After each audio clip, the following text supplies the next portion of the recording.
Paano ka naging atheist eh? Kailan nagsimula? Paano nangyari? Ako, Katoliko ako, pero hindi ako babad. Meron ako sariling pananaw na parang hindi to see is to believe, di ko siya nakita eh. Kumbaga yung paniniwala ko sa creator, ginagamit ko na lang sa pagtulong sa iba, tulad yung pulo. Yung pagiging mabuti niya, ayun na lang yung way ko para magpasalamat. Paano ba? Hindi, una sa lahat, no, parang nung nag-chat kami nito ni Shernan, no, parang nabanggit na niya kung ano pwedeng pag-usapan. Tapos ako naman parang kinakabahan ako. Siyempre kasi, hindi, di ba, parang gets naman natin mga Pilipino, hindi talaga hindi sila handa sa ganung Religyoso ang Pinas eh. Naiintindihan ko naman at kumbaga sanay na rin ako sa buhay ko namang na matagal akong atheist na hindi ko maiwasan makasalamuha ng mga Katoliko. Tsaka boss, hindi porket atheist, against ka na sa relihiyon. Hindi, pero sa totoo, against ako eh. Against ka ba? Oo, hindi. Pero medyo mas malalim na yung mga kailan doon. Pero, hindi,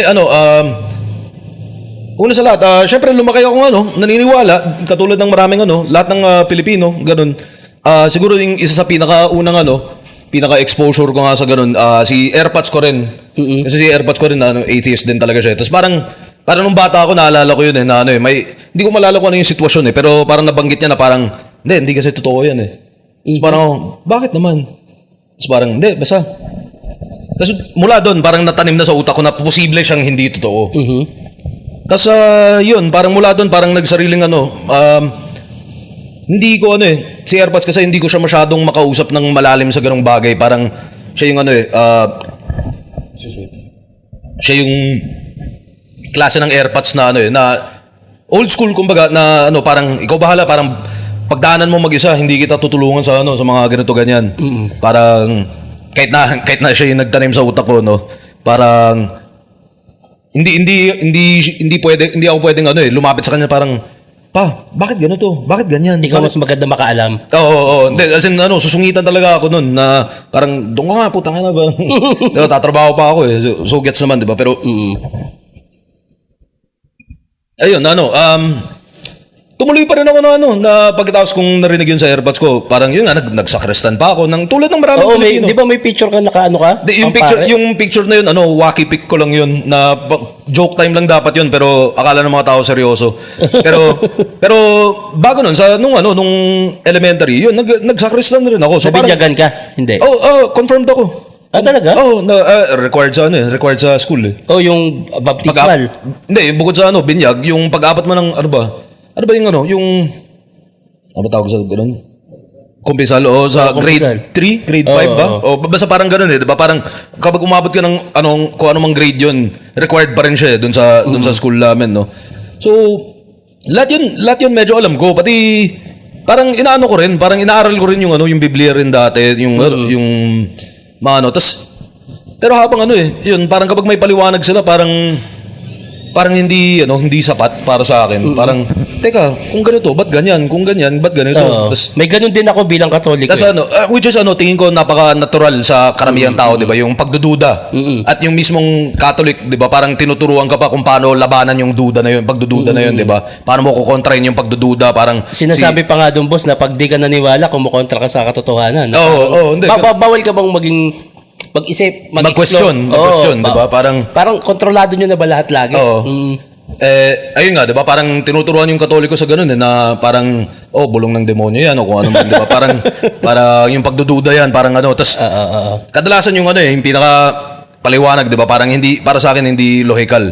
Tas yun, tumagal hanggang nagbasa ako ng mga libro, mga libro ng mga atheist na kumbaga mas aral pa kaysa sa akin. At tulad ng kahit anong 'di ba? Kahit anong bagay, parang doon ka namang magsisimula eh. Hindi ka marunong mag-produce. Manonood ka muna ng producer para So parang ganoon, parang nakapulot ako ng mga ilang libro, tas mula doon parang hinahanap ko pa yung susunod na libro. Ganito ganyan yung mga meron kasi yung sa mundo naman ng ganoon ng mga bangayan ng atheist at religyoso. Meron yun parang kumbaga yung all-star nila eh. Parang yung mga pinakasikat na nila, sila Richard Dawkins, sila sila Christopher Hitchens, si Sam Harris, mga ganun, mga nangungunang intellectual sa mundo ng ganun, ng usaping atheism versus ano. Tapos pero kahit naman sa buong kasaysayan ng buong kasaysayan ng tao, may atheist naman sa sa lahat ng panahon eh. At ang pinaka madaling paliwanag na lang siguro, Sir Hernan, no, bago pa tayo lumalim pa sa kung papasukin ba natin yung mga ibang mas malalim na dahilan. Ang pinagkaiba ko lang naman sa iyo, Sir Hernan, is lamang lang ako ng isa pang Diyos eh. 'Di ba? May pinaniniwalaan kang Diyos. Hindi. Ibig sabihin, lamang ako sa isang Diyos dahil ikaw, lahat ng ibang Diyos hindi mo naman pinapaniwalaan eh. Pero may isang natitira sa iyo. Ako, hindi rin ako naniniwala sa mga 'yun, pero yung huling natitira sa iyo, hindi ko pinapaniwalaan. Okay. So, ayun, tas yun, parang sa napakaraming sa sarili kong analysis, bukod sa mga nabasa ko at napulot kong impormasyon na para sa napatunayan naman na at sa iba't ibang subject ng science, ng history, ng paano magiging totoo yan? Tulad yan, yung Katoliko. Dala lang naman ng mga Kastila yan. Tawagay. Di ba? Tsaka ang Pilipinas, bago hindi yung Kastila, yung relihiyon, bago nun. Oo. Taong kuweba. So yun, si God, nag-intay siya. Nung nag-evolve ba tayo, ilang milyong taon, nag-evolve yung papunta sa Homo sapien, di ba? Oo. Nung nasa kuweba pa, si God naghihintay lang. Naghihintay lang siya na parang Ng Spain. di ba? Parang kung ano man. Naghihintay siya na mag-evolve yung consciousness mo bago siya sabihin na, ako nga pala gumawa sa inyo. At by the way, ganito maging mabuting tao, at kung hindi mo gagawin to, diretso ka sa impyerno. Demonyo ka. Oo, demonyo ka. Diretso ka sa Ang Pilipinas, boss, hindi naman talaga Kristiyano. Mga mga katutubo na sumasamba tayo sa mga bato. Animism kung tawagin, di ba? Yung kalikasan, mga ganun. Tapos yun nga, parang kahit nag-aaral ako ng mga ibang relihiyon, parang yun pare-pareho kong napapatunayan sa sarili ko na hindi talaga totoo. Pero yun yung pinaka-simple talaga, yung parang yun nga, ilang taon ng mundo, ang ilang taon ng planet Earth. Tapos bakit si planet Earth lang? So sa ibig sabihin, sa tagal ng ng edad ng planet Earth, kung may Diyos nga na ganyan na nag-iintay siya, inintay niya na parang mikrobyo pa lang kayo, tapos magiging na kayo, hanggang sa nagkaroon ng isda, tapos yung isda umapak sa lupa, tapos hanggang sa naging malalim na nga yung ganyang usapin. Na diba yun, parang inintay niya, tapos parang tagal na naman ng mga tao na to, hanggang sa nagkamuwang ka bilang tao, bilang evolved na ito na yung pagkakataon ko para umentra. Diba, parang ako gumawa sa inyo. Tapos utang na loob. Tapos yung kasi marami naintindihan ko naman, Sharon, na maraming tao parang doon sila doon sila sumasandal para sa nakasanayan kasi yun, boss. Bukod sa nakasanayan, doon sila sumasandal para sa sa usaping moralidad. So marami akong argumento panlaban doon, pero umabot na rin ako sa punto dati kasi mas militante pa ako siguro kung may gusto pa akong gawin dati, parang maging ganun, maging parang teacher na parang yung isusulong ko is atheism, no. Pero syempre parang nung tumagal, parang nabawasan yung pagiging militante ko sa ganyan, parang wala na lang, parang sige, bahala na. Ganun, hindi naman magbabago buhay ko sa ako ano man, 'di ba? Pero ang sarap lang din makarinig nung ibang side ng opinion, boss. Para sa akin kasi ako yung utak ko mas gusto kong matuto ng mga hindi ko alam. Gusto ko makarinig ng ibang opinion kasi kumbaga para sa akin laging araw-araw aral sa akin. Gusto ko pag yung opinion mo, gusto ko siyang i-adapt Hindi ko isa sa buhay, pero gusto ko pakinggan para mas lumawak ako. At tingin ko naman gano'n naman din lahat ng tao, di ba? Kahit anong pinaka maganda na paliwanag ko, hindi mo naman yun Hindi mo naman siguro may mako-convert ako, isa, dalawa o kung ano man, pero kahit yung mga na-convert na yun, hindi naman para isa buhay nila yung sinabi ko. Kailangan may sarili silang pagsasaliksik at lahat ng dadaanan nila para makarating sa ganung convictions, di ba? Tapos yun nga, sa kabila naman lahat ng parang hindi naman sila makikinig sa akin malamang ibabash pa nga ako tungkol pero dito. May relihiyon ka na parang natitripan yung gantong paniniwala nila? Hindi, kasi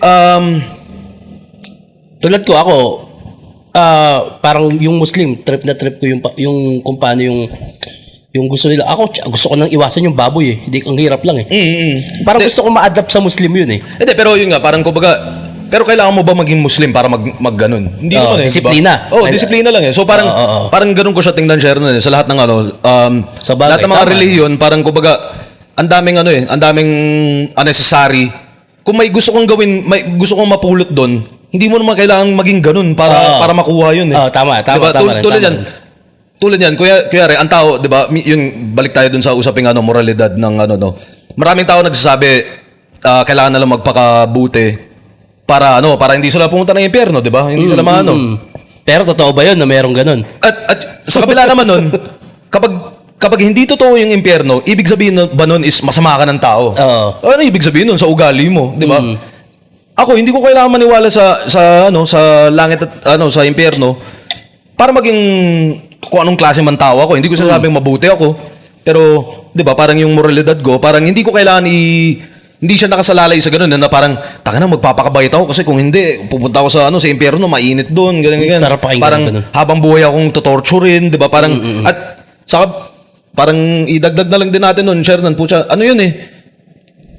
Walang pinagkaiba yun sa 'di ba? Yung kapag bitbit mo yung mga kapag nasa publiko ka, bitbit mo yung baby mo, parang wala, kukunin ka ni Manong Guard.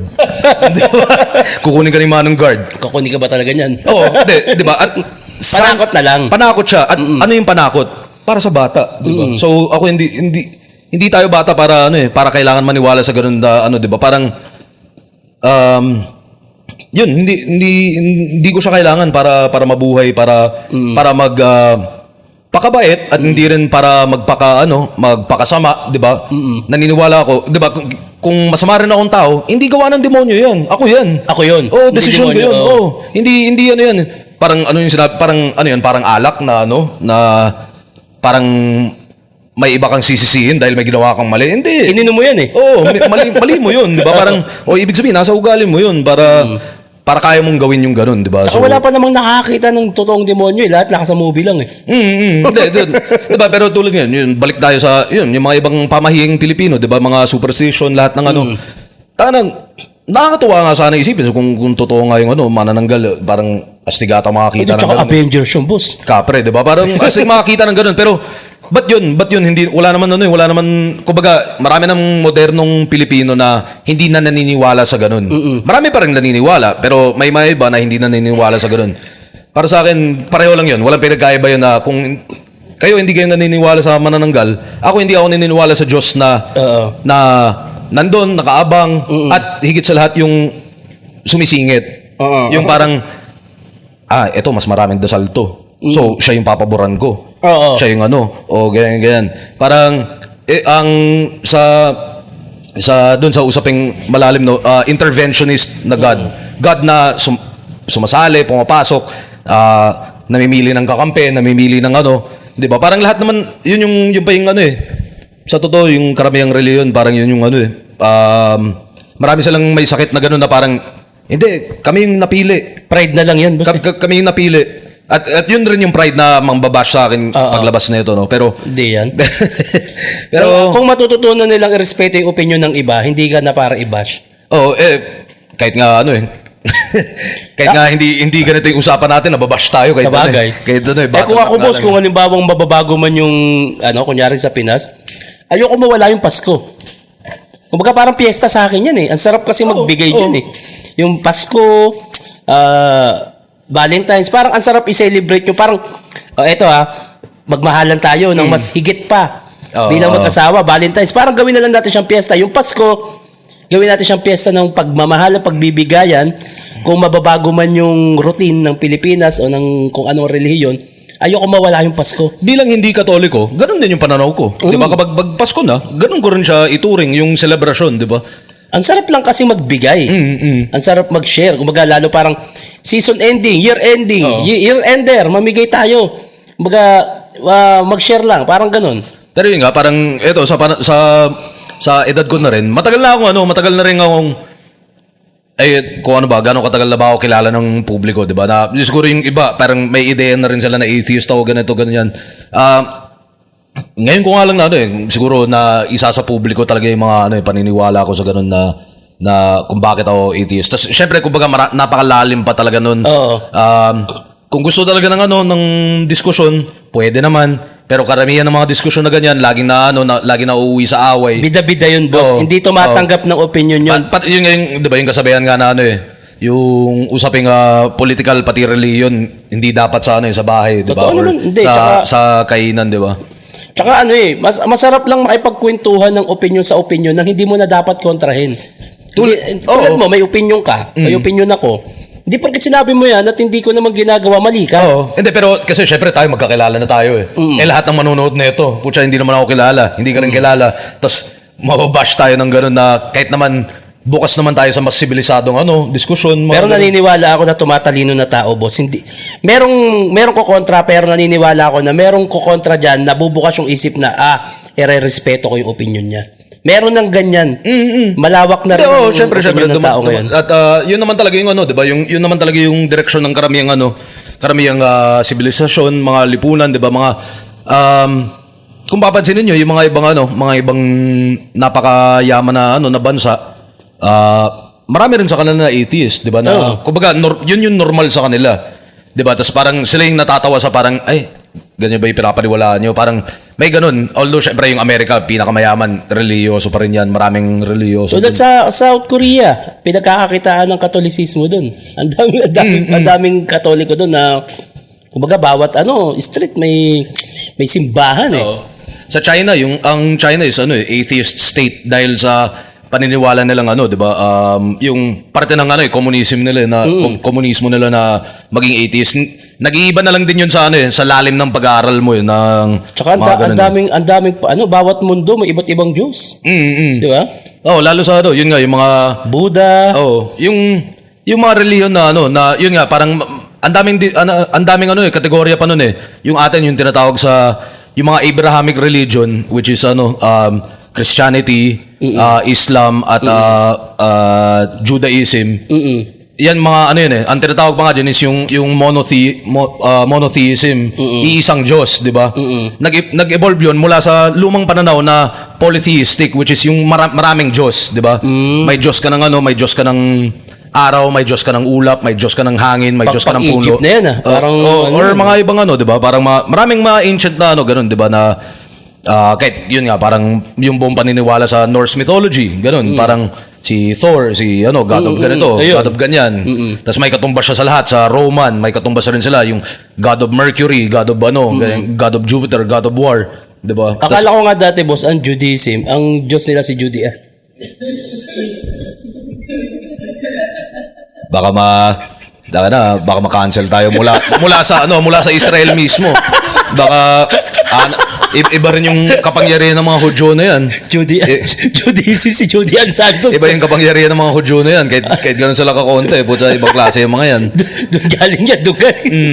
Hindi, pero ayun nga, parang yun lang talaga. Tapos bukod sa usapan natin ganito, Sher, na hindi naman yun nga, sa tagal mo na akong kilala, nakikita, masasabi mo bang parang napakitaan kita ng pangit mula na bahid siya ng dahil 80s ka? Oo. Hindi. Di ba? Parang, yun yung gusto kong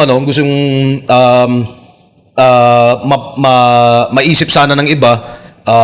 Tas, yun nga, parang ako nabubuhay na lang ako na, yun nga, parang tanggap ko na eh. Parang sanay na ako eh. Pucha, high school.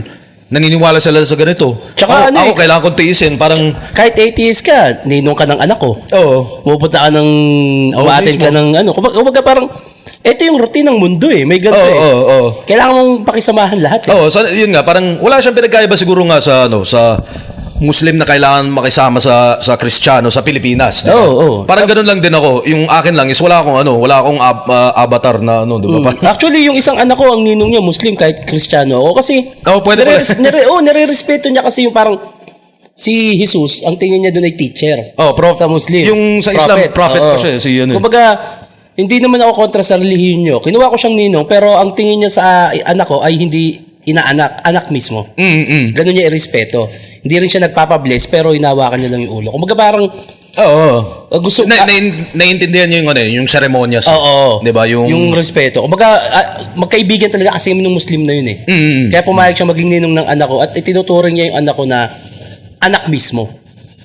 Ganun sila rumispeto sa iba. Parang ang sarap lang ng ganun na parang magkakaiba tayo pero may respeto tayo sa paniniwala ng iba eh. Sobrang sarap kung may ganun. Yun nga lang ako siguro may argumento ko na minsan may ibang lalim ng mga ibang paniniwala na kumbaga sa pinaka niya, sa totoo, hindi pa rin talaga na nire-respeto yung iba, no? Parang Pride yun. Oo, hindi, pero yun nga, parang andun na yun na parang kumbaga yung buong konsepto nga lang na ako yung napili, ako yung pinili ni Diyos. Ako yung pupunta sa langit, ganyan. So anong tingin mo sa lahat ng iba? Parang walang kwenta sila o ganun or kahit may kwenta man sila pero hindi sila kasali. Tsaka may pagkakataon pa, boss, na halimbawa yung tao na yun na sinabi niya, ako yung aakit sa taas. Bakit? Di ka ba nagkamali? Hindi ka lang nahuli.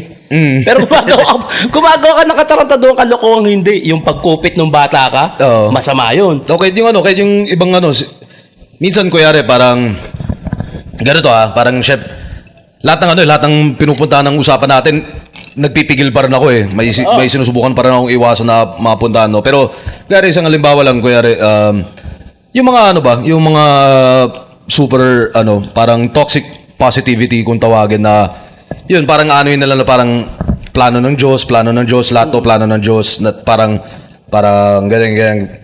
So paano naman yung baby na pinanganak na may AIDS tapos na namatay pa siya sa lindol? Plano ni Diyos yun. Di ba parang reality check lang yun. Pero parang kapag sinabi mo kasi parang kaya ako maganda buhay ko dahil naniniwala ako kay God, tapos may blessings ako dahil sa ganito, tapos naniniwala ako sa plano niya para sa akin, may plano talaga siya at ang plano niya para sa akin ay ako maging successful. So paano naman lahat ng iba? Parang etsapuera sila, parang gano'n, parang yun nga, paano naman yung sanggol na rape? Plano ni God yun. Ano yung plano ni God dun? Di ba parang para may matutunan ka? Kumbaga sanggol ka, may matutunan ka na kailangan mong ma-rape para makarating ka sa langit dahil maintindihan mo yung kasamaan ng ganito na sila yung pupunta sa impyerno. At ako, naniniwala ko, sa panahon dati pwede pa yan eh. Dahil hindi pa natin alam yung yung mga bagay-bagay. So, syempre nung taong kuweba ka, nung may lindol or may nagagalit ang taas. Oo, nagagalit, 'di ba? Parang ganoon eh. May kulog ba? So mag-iimbento ka ng God para tungkol doon na parang kailangan maano ko to, masuyo ko siya. Hindi ba pwedeng part siya ng nature ng mundo na parang pambalanse, babagyo talaga sa panahon na to. Kasi yun, parang para sa akin hindi na kailangan ng ganun, pero kung kailangan mo ng ganun, edi sige.